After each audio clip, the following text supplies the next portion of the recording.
तारीख थी 9 फरवरी 2010। बेंगलुरु का दिन बाकी दिनों से अलग था। माइको लेआउट नामक एक नए पुलिस स्टेशन का उद्घाटन हो रहा था।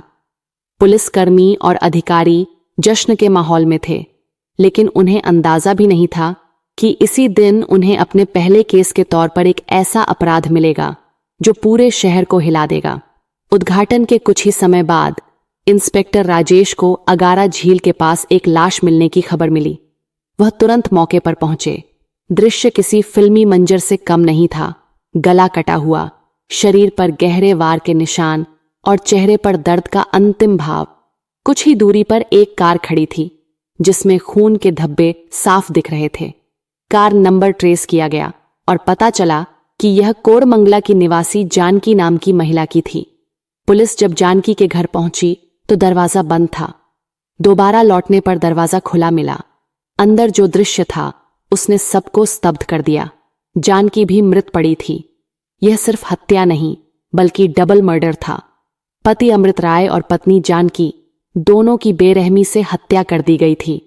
अमृत के भाई जब दार्जिलिंग से अंतिम संस्कार के लिए आए तो उन्होंने बताया कि घर से गहने और कीमती सामान गायब है। परिवार ने तुरंत संदेह जताया कि अमृत का मुंह बोला, भाई प्रदीप कहीं नजर नहीं आ रहा। पुलिस की भी नजर अब उसी पर टिक गई। जांच में सबसे अहम सुराग अमृत का मोबाइल फोन बना। पुलिस को पता चला कि हत्या के बाद भी यह फोन एक्टिव है। लोकेशन ट्रेस की गई और सामने आया कि प्रदीप ही उस फोन का इस्तेमाल कर रहा है। जैसे ही प्रदीप बेंगलुरु लौटा, पुलिस ने घेराबंदी करके उसे पकड़ लिया। गिरफ्तारी के बाद पूछताछ में प्रदीप टूट गया। उसने कबूल किया कि वह अमृत की तरक्की से जलता था। उसे पता था कि अमृत के पास करीब 10 लाख रुपए थे। लालच और ईर्ष्या ने उसके भीतर का इंसान खत्म कर दिया। प्रदीप ने अपने 3 साथियों संतोष छेत्री, प्रीतम और तमा के साथ मिलकर अमृत को खत्म करने की योजना बनाई। एक दिन उसने अमृत को अगारा झील के पास बुलाया। वहां उसके साथी पहले से छिपे बैठे थे। जैसे ही अमृत पहुंचा, उन सब ने मिलकर उसकी हत्या कर दी। लेकिन समस्या यह थी कि जानकी सब जानती थी। वह जिंदा रहती तो पूरी साजिश खुल जाती। इसलिए प्रदीप उसी रात उसके घर गया और बेरहमी से जानकी को भी मौत के घाट उतार दिया। लेकिन कहानी यहीं खत्म नहीं हुई।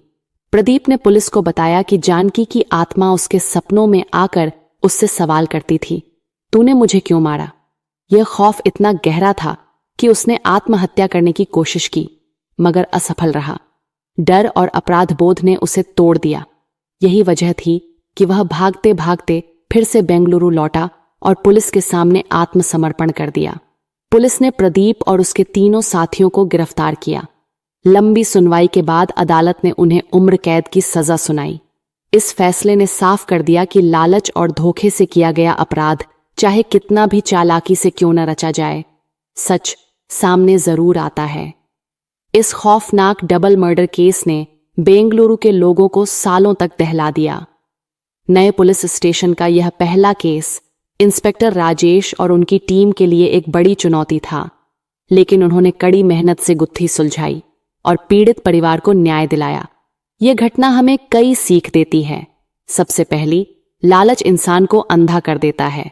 प्रदीप ने जिस भाई के घर में अपनापन पाया था, उसी को धोखा दिया। दूसरी, अपराध चाहे कितना भी बड़ा हो, इंसान का मन और उसका अपराध बोध उसे चैन से जीने नहीं देता। और तीसरी, कानून के हाथ लंबे होते हैं, देर सबेरे इंसाफ जरूर मिलता है। तो दोस्तों, ये सच्ची घटना आपको कैसी लगी? कमेंट्स कर जरूर बताइएगा। और भी इसी तरह की सच्ची घटना सुनने के लिए हमसे जुड़े रहिए। साथ ही हमारे YouTube चैनल को लाइक, शेयर और सब्सक्राइब करें। मिलते हैं अगले वीडियो में, तब तक के लिए अलविदा।